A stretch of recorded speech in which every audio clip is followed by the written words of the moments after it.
Chapter 3 Lesson 2 Why Teach Financial Literacy? In 1990, my best friend, Mike, took over his father's empire and is, in fact, doing a better job than his dad did. We see each other once or twice a year on the golf course. He and his wife are wealthier than you could imagine. Rich Dad's empire is in great hands, and Mike is now grooming his son to take his place, as his dad had groomed us.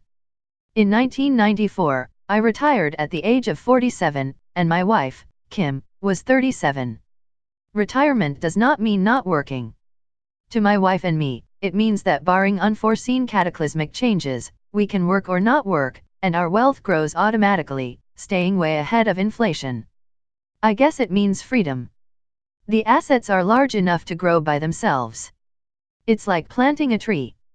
You water it for years and then one day it doesn't need you anymore.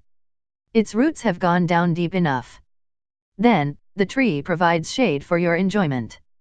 Mike chose to run the empire and I chose to retire. Whenever I speak to groups of people, they often ask what I would recommend or what could they do. How do they get started? Is there a good book I would recommend? What should they do to prepare their children? What is the secret to success? How do I make millions? I am always reminded of this article I was once given. It goes as follows. The richest businessmen in 1923. A group of our greatest leaders and richest businessmen held a meeting at the Edgewater Beach Hotel in Chicago. Among them were Charles Schwab, head of the largest independent steel company, Samuel Instill, president of the world's largest utility, Howard Hobson, head of the largest gas company, Ivor Kroiger, president of the International Matchco, one of the world's largest companies at that time, Leon Fraser, president of the Bank of International Settlements, Richard Whitney, president of the New York Stock Exchange, Arthur Cotton and Jesse Livermore, two of the biggest stock speculators, and Albert Fall, a member of President Harding's cabinet. 25 years later, 9 of them, those listed above, ended as follows. Schwab died penniless after living for 5 years on borrowed money. Instill died broke living in a foreign land. Kroiger and Cotton also died broke. Hobson went insane. Whitney and Albert Fall were just released from prison. Fraser and Livermore committed suicide. I doubt if anyone can say what really happened to these men.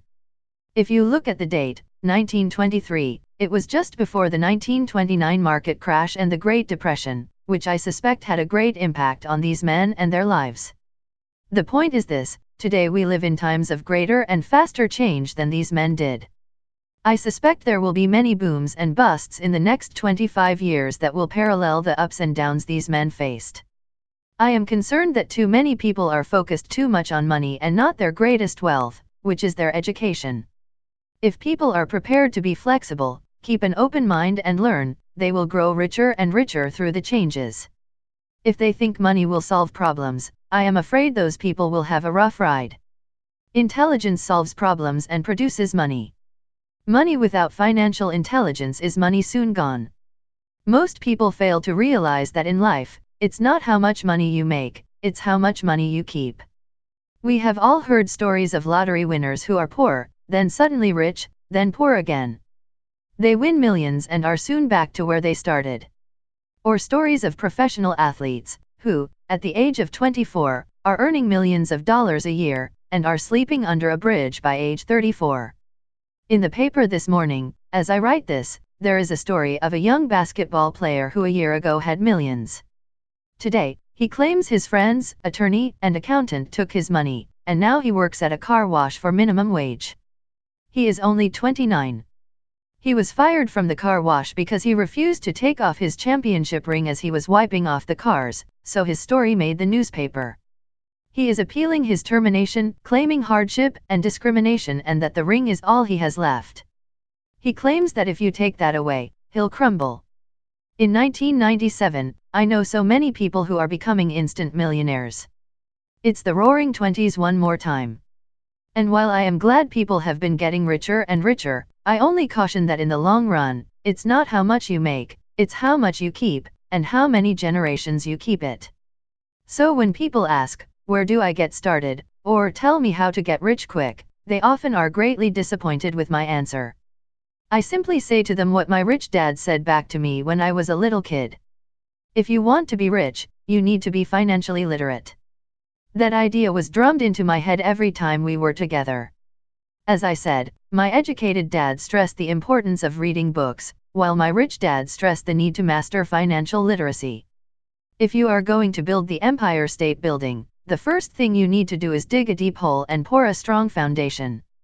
If you are going to build a home in the suburbs, all you need to do is pour a 6-inch slab of concrete. Most people, in their drive to get rich, are trying to build an Empire State Building on a 6-inch slab. Our school system, having been created in the agrarian age, still believes in homes with no foundation. Dirt floors are still the rage. So kids graduate from school with virtually no financial foundation. One day, sleepless and deep in debt in suburbia, living the American dream, they decide that the answer to their financial problems is to find a way to get rich quick. Construction on the skyscraper begins. It goes up quickly, and soon, instead of the Empire State Building, we have the Leaning Tower of suburbia. The sleepless nights return. As for Mike and me in our adult years, both of our choices were possible because we were taught to pour a strong financial foundation when we were just kids. Now, accounting is possibly the most boring subject in the world. It also could be the most confusing. But if you want to be rich, long term, it could be the most important subject.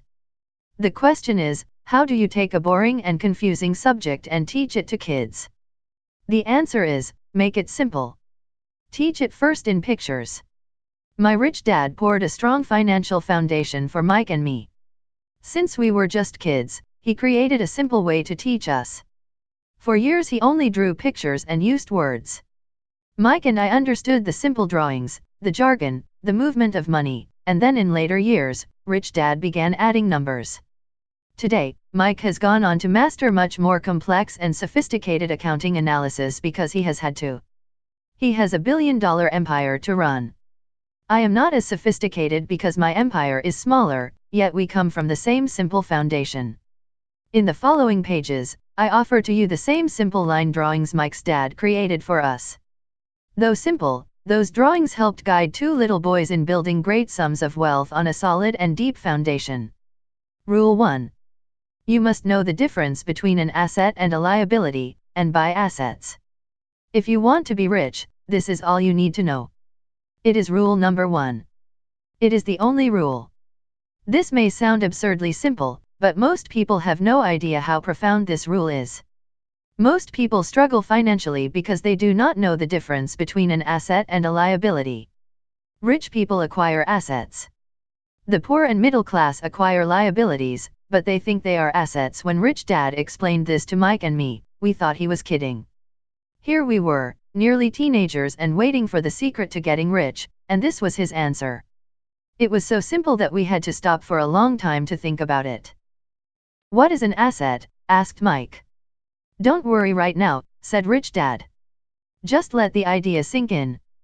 If you can comprehend the simplicity, your life will have a plan and be financially easy. It is simple, that is why the idea is missed. You mean all we need to know is what an asset is, acquire them and we'll be rich? I asked. Rich Dad nodded his head. It's that simple. If it's that simple, how come everyone is not rich? I asked. Rich Dad smiled. Because people do not know the difference between an asset and a liability. I remember asking, how could adults be so silly?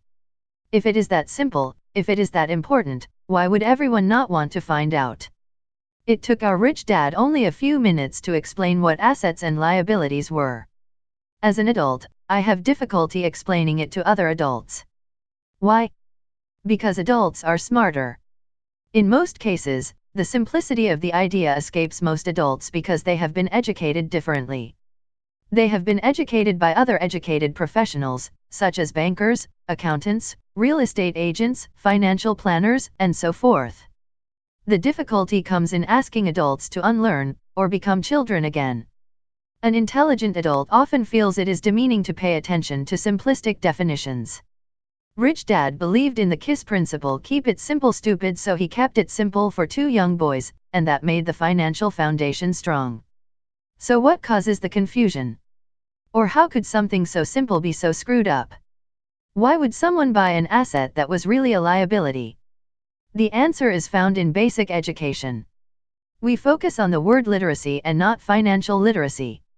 What defines something to be an asset, or something to be a liability are not words.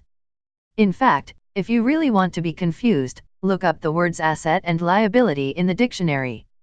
I know the definition may sound good to a trained accountant, but for the average person it makes no sense. But we adults are often too proud to admit that something does not make sense.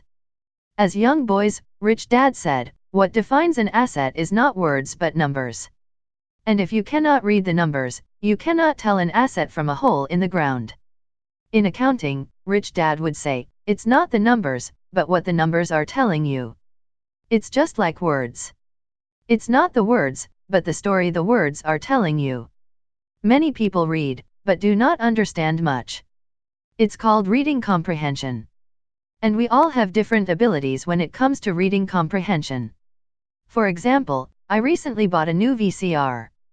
It came with an instruction book that explained how to program the VCR. All I wanted to do was record my favorite TV show on Friday night. I nearly went crazy trying to read the manual. Nothing in my world is more complex than learning how to program my VCR. I could read the words, but I understood nothing. I get an A for recognizing the words. I get an F for comprehension. And so it is with financial statements for most people. If you want to be rich, you've got to read and understand numbers. If I heard that once, I heard it 1,000 times from my rich dad. And I also heard, the rich acquire assets and the poor and middle class acquire liabilities. Here is how to tell the difference between an asset and a liability. Most accountants and financial professionals do not agree with the definitions, but these simple drawings were the start of strong financial foundations for two young boys. To teach pre-teen boys, Rich Dad kept everything simple, using as many pictures as possible, as few words as possible, and no numbers for years. This is the cash flow pattern of an asset. Plus income expense plus assets liabilities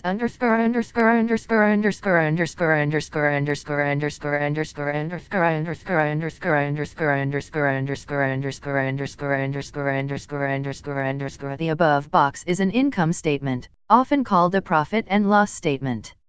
It measures income and expenses. Money in and money out. The bottom diagram is the balance sheet. It is called that because it is supposed to balance assets against liabilities. Many financial novices don't know the relationship between the income statement and the balance sheet. That relationship is vital to understand. The primary cause of financial struggle is simply not knowing the difference between an asset and a liability. The cause of the confusion is found in the definition of the two words.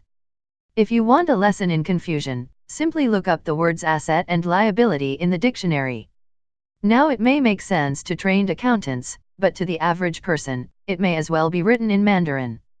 You read the words in the definition, but true comprehension is difficult. So as I said earlier, my rich dad simply told two young boys that assets put money in your pocket. Nice, simple, and usable. This is cash flow pattern of a liability. Plus income expense plus plus assets liabilities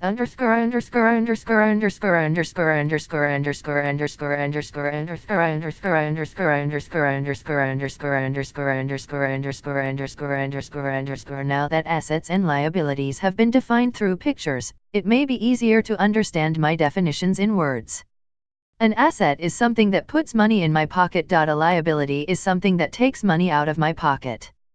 This is really all you need to know. If you want to be rich, simply spend your life buying assets. If you want to be poor or middle class, spend your life buying liabilities. It's not knowing the difference that causes most of the financial struggle in the real world. Illiteracy, both in words and numbers, is the foundation of financial struggle. If people are having difficulties financially, there is something that they cannot read, either in numbers or words. Something is misunderstood. The rich are rich because they are more literate in different areas than people who struggle financially. So if you want to be rich and maintain your wealth, it's important to be financially literate, in words as well as numbers. The arrows in the diagrams represent the flow of cash, or cash flow. Numbers alone really mean little.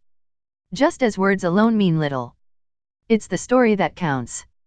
In financial reporting, reading numbers is looking for the plot, the story. The story of where the cash is flowing. In 80% of most families, the financial story is a story of working hard in an effort to get ahead. Not because they don't make money, but because they spend their lives buying liabilities instead of assets. The reason I started with the story of the richest men in America is to illustrate the flaw in the thinking of so many people. The flaw is that money will solve all problems.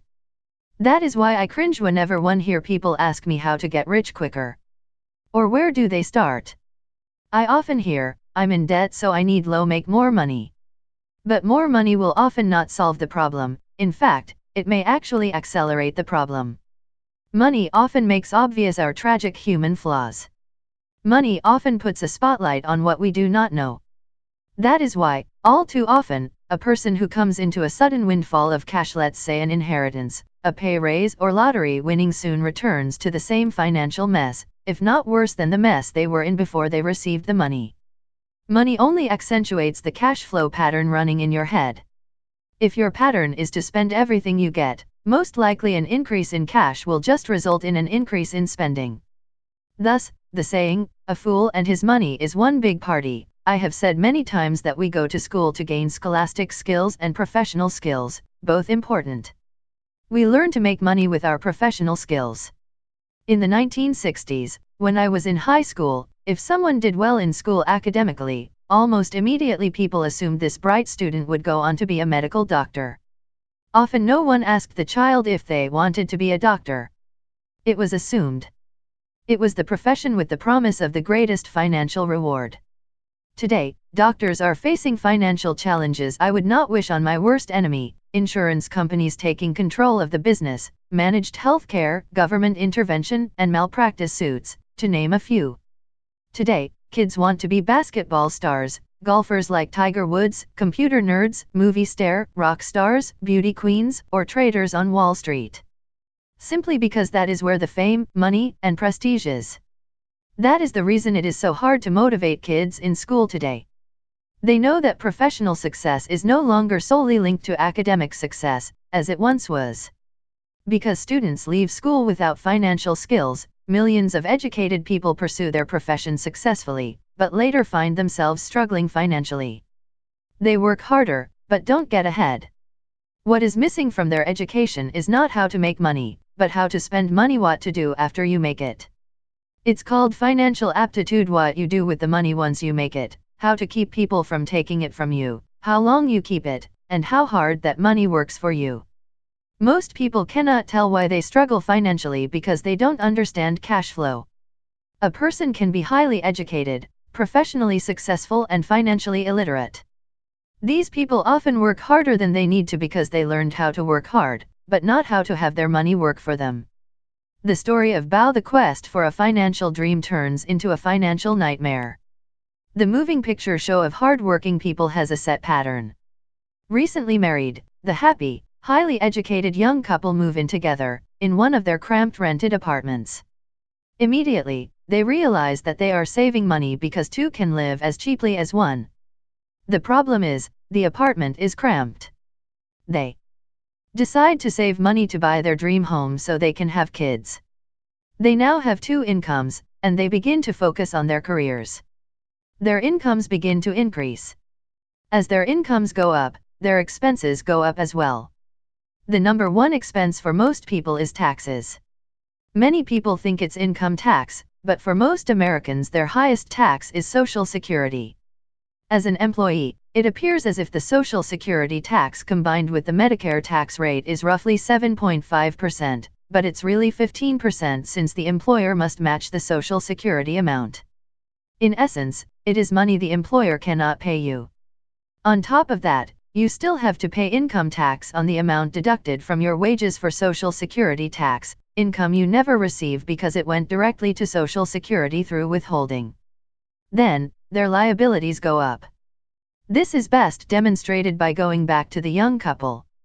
As a result of their incomes going up, they decide to go out and buy the house of their dreams. Once in their house, they have a new tax, called property tax. Then, they buy a new car, new furniture, and new appliances to match their new house. All of a sudden, they wake up and their liabilities column is full of mortgage debt and credit card debt. They're now trapped in the rat race. A child comes along. They work harder. The process repeats itself. More money and higher taxes, also called bracket creep, a credit card comes in the mail. They use it. It maxes out. A loan company calls and says their greatest asset, their home, has appreciated in value. The company offers a bill consolidation loan, because their credit is so good, and tells them the intelligent thing to do is clear off the high-interest consumer debt by paying off their credit card. And besides, interest on their home is a tax deduction. They go for it, and pay off those high-interest credit cards. They breathe a sigh of relief. Their credit cards are paid off. They've now folded their consumer debt into their home mortgage. Their payments go down because they extend their debt over 30 years. It is the smart thing to do. Their neighbor calls to invite them to go shopping. The Memorial Day sale is on. A chance to save some money. They say to themselves, I won't buy anything. I'll just go look. But just in case they find something, they tuck that clean credit card inside their wallet. I run into this young couple all the time. Their names change, but their financial dilemma is the same. They come to one of my talks to hear what I have to say. They ask me, can you tell us how to make more money? Their spending habits have caused them to seek more income. They don't even know that the trouble is really how they choose to spend the money they do have, and that is the real cause of their financial struggle. It is caused by financial illiteracy and not understanding the difference between an asset and a liability. More money seldom solves someone's money problems. Intelligence solves problems. There is a saying a friend of mine says over and over to people in debt. If you find you have dug yourself into a hole, stop digging. As a child, my dad often told us that the Japanese were aware of three powers: the power of the sword, the jewel, and the mirror. The sword symbolizes the power of weapons. America has spent trillions of dollars on weapons and, because of this, is the supreme military presence in the world. The jewel symbolizes the power of money. There is some degree of truth to the saying, remember the golden rule. He who has the gold makes the rules. The mirror symbolizes the power of self-knowledge. This self-knowledge, according to Japanese legend, was the most treasured of the three. The poor and middle class often allow the power of money to control them. By simply getting up and working harder, failing to ask themselves if what they do makes sense, they shoot themselves in the foot as they leave for work every morning. By not fully understanding Nayani, the vast majority of people allow the awesome power of money to control them. The power of money is used against them. If they used the power of the mirror, they would have asked themselves, does this make sense? All too often, instead of trusting their inner wisdom, that genius inside of them, most people go along with the crowd. They do things because everybody else does it. They conform rather than question. Often, they mindlessly repeat what they have been told. Ideas such as diversify or your home is an asset. Your home is your biggest investment. You get a tax break for going into greater debt. Get a safe job. Don't make mistakes. Don't take risks. It is said that the fear of public speaking is a fear greater than death for most people. According to psychiatrists, the fear of public speaking is caused by the fear of ostracism, the fear of standing out, the fear of criticism, the fear of ridicule, the fear of being an outcast. The fear of being different prevents most people from seeking new ways to solve their problems. That is why my educated dad said the Japanese valued the power of the mirror the most, for it is only when we as humans look into the mirror do we find truth. And the main reason that most people say play it safe is out of fear. That goes for anything, be it sports, relationships, career, money. It is that same fear, the fear of ostracism, that causes people to conform and not question commonly accepted opinions or popular trends. Your home is an asset. Get a bill consolidation loan and get out of debt. Work harder. It's a promotion. Someday I'll be a vice president. Save money. When, get a raise, I'll buy us a bigger house. Mutual funds are safe. Tickle Me Elmo dolls are out of stock, but I just happen to have one in back that another customer has not come by for yet. Many great financial problems are caused by going along with the crowd and trying to keep up with the Joneses. Occasionally, we all need to look in the mirror and be true to our inner wisdom rather than our fears. By the time Mike and I were 16 years old, we began to have problems in school. We were not bad kids. We just began to separate from the crowd. We worked for Mike's dad after school and on the weekends. Mike and I often spent hours after work just sitting at a table with his dad while he held meetings with his bankers, attorneys, accountants, brokers, investors, managers, and employees. Here was a man who had left school at the age of 13, now directing, instructing, ordering and asking questions of educated people. They came at his beck and call, and cringed when he did not approve of them. Here was a man who had not gone along with the crowd. He was a man who did his own thinking and detested the words, "We have to do it this way because that's the way everyone else does it." He also hated the word can't. If you wanted him to do something, just say, "I don't think you can do it." Mike and I learned more sitting at his meetings than we did in all our years of school, college included. Mike's dad was not school educated, but he was financially educated and successful as a result. He used to tell us over and over again, "An intelligent person hires people who are more intelligent than they are." So Mike and I had the benefit of spending hours listening to and, in the process, learning from intelligent people. But because of this, both Mike and I just could not go along with the standard dogma that our teachers preached, and that caused the problems. Whenever the teacher said, "If you don't get good grades, you won't do well in the real world," Mike and I just raised our eyebrows. When we were told to follow set procedures and not deviate from the rules, we could see how this schooling process actually discouraged creativity. We started to understand why our rich dad told us that schools were designed to produce good employees instead of employers. Occasionally Mike or I would ask our teachers how what we studied was applicable, or we asked why we never studied money and how it worked.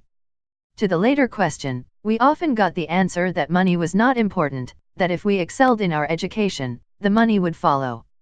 The more we knew about the power of money, the more distant we grew from the teachers and our classmates. My highly educated dad never pressured me about my grades. I often wondered why. But we did begin to argue about money. By the time I was 16, I probably had a far better foundation with money than both my mom and dad.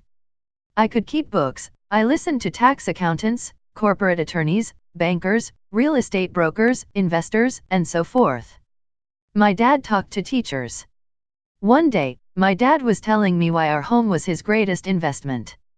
A not too pleasant argument took place when I showed him why I thought a house was not a good investment. The following diagram illustrates the difference in perception between my rich dad and my poor dad when it came to their homes. One dad thought his house was an asset, and the other dad thought it was a liability. I remember when I drew a diagram for my dad showing him the direction of cash flow. I also showed him the ancillary expenses that went along with owning the home.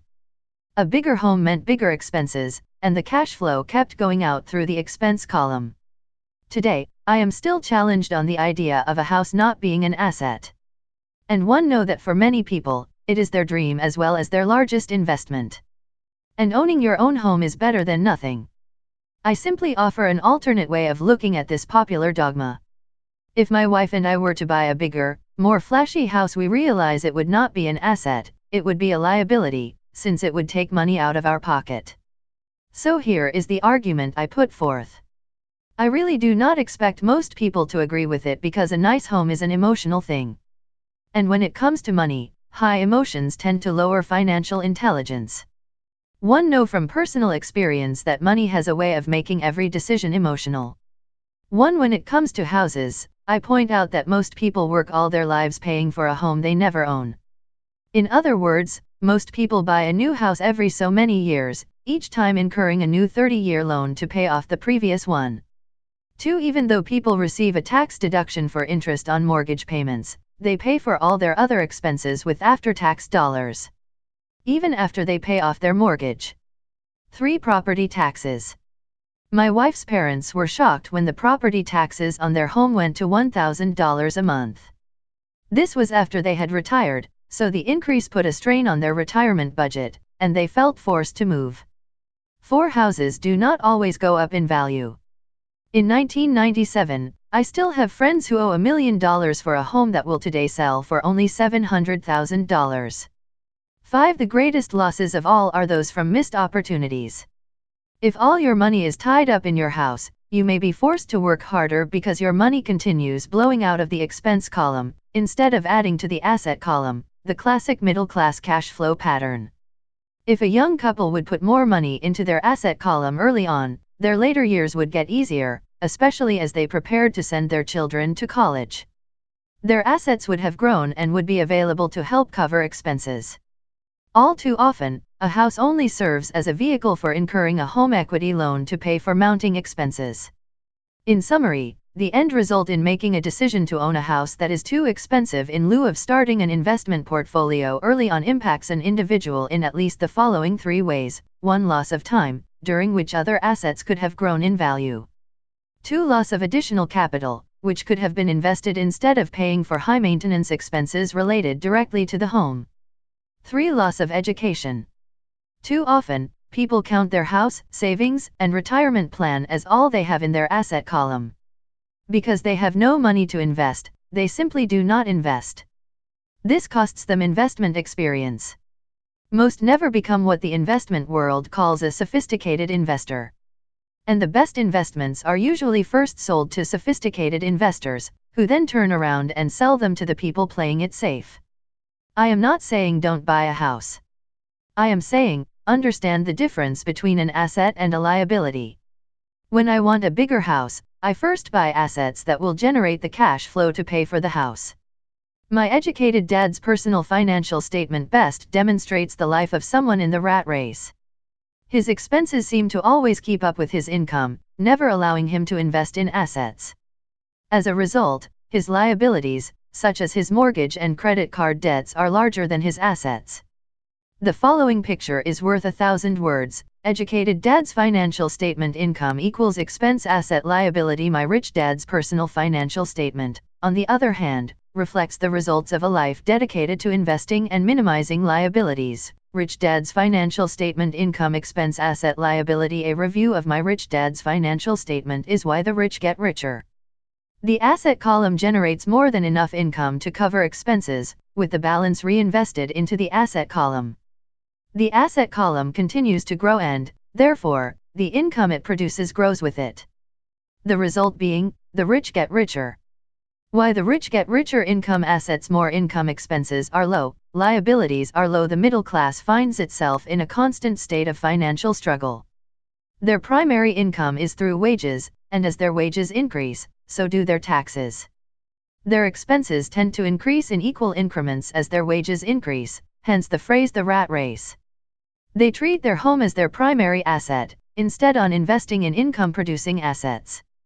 Why the middle class struggle: income goes up, expenses go up, assets do not increase, liabilities do increase. This pattern of treating your home as an investment and the philosophy that a pay raise means you can buy a larger home or spend more is the foundation of today's debt-ridden society.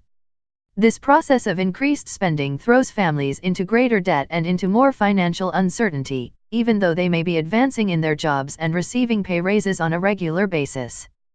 This is high-risk living caused by weak financial education. The massive loss of jobs in the 1990s, the downsizing of businesses has brought to light how shaky the middle class really is financially. Suddenly, company pension plans are being replaced by 401k plans. Social Security is obviously in trouble and cannot be looked at as a source for retirement. Panic has SEI in for the middle class. The good thing today is that many of these people have recognized these issues and have begun buying mutual funds. This increase in investing is largely responsible for the huge rally we have seen in the stock market. Today, there are more and more mutual funds being created to answer the demand by the middle class. Mutual funds are popular because they represent safety. Average mutual fund buyers are too busy working to pay taxes and mortgages, save for their children's college and pay off credit cards. They do not have time to study to learn how to invest, so they rely on the expertise of the manager of a mutual fund. Also, because the mutual fund includes many different types of investments, they feel their money is safer because too is diversified. This group of educated middle class subscribes to the diversify dogma put out by mutual fund brokers and financial planners. Play it safe. Avoid risk. The real tragedy is that the lack of early financial education is what creates the risk faced by average middle class people. The reason they have to play it safe is because their financial positions are tenuous at best. Their balance sheets are not balanced. They are loaded with liabilities, with no real assets that generate income. Typically, their only source of income is their paycheck.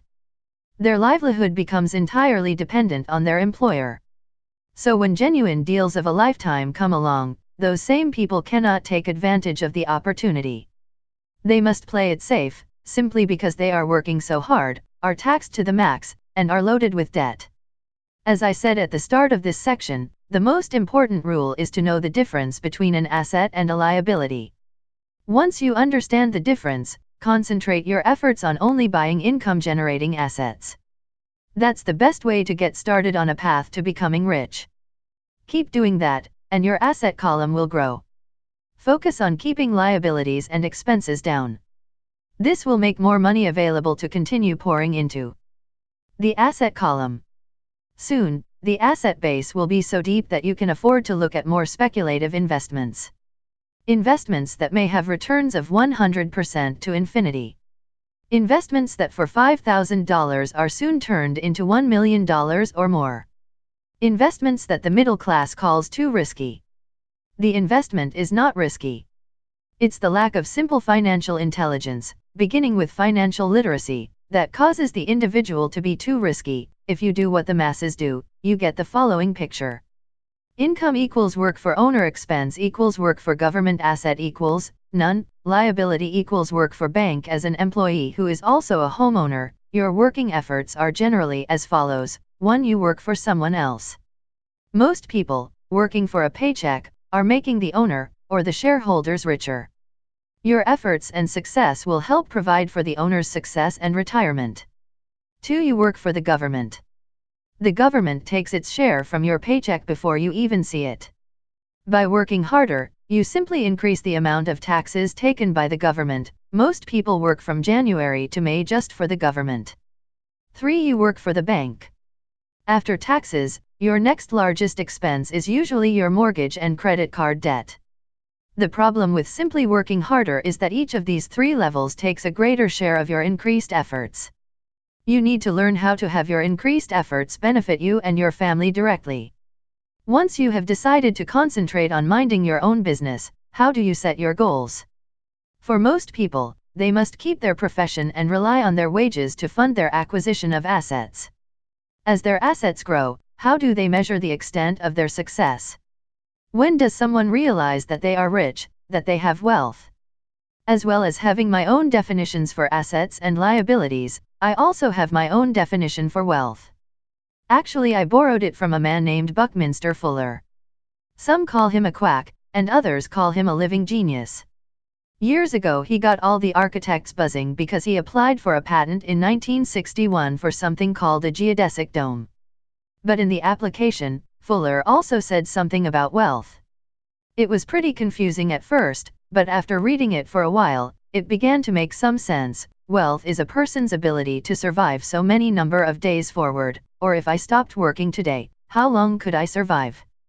Unlike net worth, the difference between your assets and liabilities, which is often filled with a person's expensive junk and opinions of what things are worth, this definition creates the possibility for developing a truly accurate measurement. I could now measure and really know where I was in terms of my goal to become financially independent. Although net worth often includes these non-cash producing assets, like stuff you bought that now sits in your garage, wealth measures how much money your money is making and, therefore, your financial survivability. Wealth is the measure of the cash flow from the asset column compared with the expense column. Let's use an example. Let's say I have cash flow from my asset column of SJ000 a month. And I have monthly expenses of $52,000. What is my wealth? Let's go back to Buckminster Fuller's definition. Using his definition, how many days forward can I survive? And let's assume a 30-day month. By that definition, I have enough cash flow for half a month. When I have achieved $2,000 a month cash flow from my assets, then I will be wealthy. So I am not yet rich, but I am wealthy. I now have income generated from assets each month that fully cover my monthly expenses. If I want to increase my expenses, I first must increase my cash flow from assets to maintain this level of wealth. Take notice that it is at this point that I no longer am dependent on my wages. I have focused on and been successful in building an asset column that has made me financially independent. If I quit my job today, I would be able to cover my monthly expenses with the cash flow from my assets. My next goal would be to have the excess cash flow from my assets reinvested into the asset column. The more money that goes into my asset column, the more my asset column grows. The more my assets grow, the more my cash flow grows. And as long as I keep my expenses less than the cash flow from these assets, I will grow richer, with more and more income from sources other than my physical labor. As this reinvestment process continues, I am well on my way to being rich. The actual definition of rich is in the eye of the beholder. You can never be too rich. Just remember this simple observation: the rich buy assets. The poor only have expenses. The middle class buys liabilities they think are assets. So how do I start minding my own business? What is the answer? Listen to the founder of McDonald's.